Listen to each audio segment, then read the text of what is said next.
Making Risk-Informed Recommendations, a Guide. Hey CyberTech Guard viewers! Today, I'm breaking down how to make risk-informed recommendations with a structured approach to analyzing and mitigating potential risks. Let's dive into the critical elements. 1. Using tools for risk-informed recommendations. Tools are vital for making risk-informed recommendations. They provide a structured framework to assess, prioritize, and mitigate risks. One key tool is the Risk Register. It helps identify and document risks, their potential impact, and their likelihood.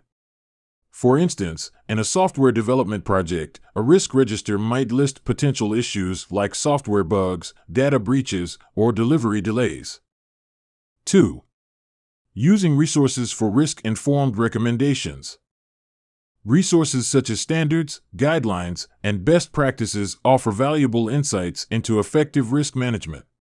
Take the NIST Cybersecurity Framework, for example. It provides comprehensive guidelines and controls to enhance cybersecurity posture.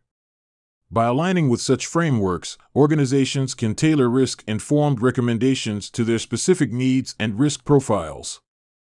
3. Minimizing bias in risk-informed recommendations. Minimizing bias is crucial when making risk-informed recommendations. Engage in objective, data-driven analysis.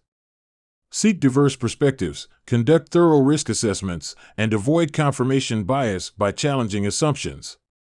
For example, in a risk assessment for a new product launch, involve stakeholders from different departments to uncover blind spots and mitigate biases. 4. Using systems thinking for impact analysis. Systems thinking is essential for considering the broader impact of decisions on people, processes, and technology within an organization.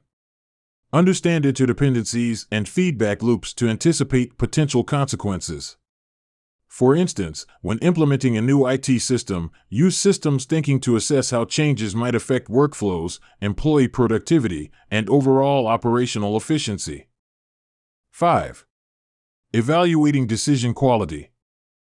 Evaluating decision quality requires evidence-based metrics and feedback mechanisms. Monitor key performance indicators, KPIs, gather stakeholder feedback, conduct post-implementation reviews, and analyze incident response data. In cybersecurity decisions, metrics like mean time to detect, MTTD, and mean time to respond, MTTR, can indicate the effectiveness of risk mitigation strategies. By integrating these approaches, organizations can make informed, data-driven risk recommendations that align with industry standards, minimize biases, consider holistic impacts, and evaluate decision quality effectively. Stay safe and stay informed, CyberTech Guard community. Don't forget to like, subscribe, and hit the bell icon for more tech and cybersecurity insights.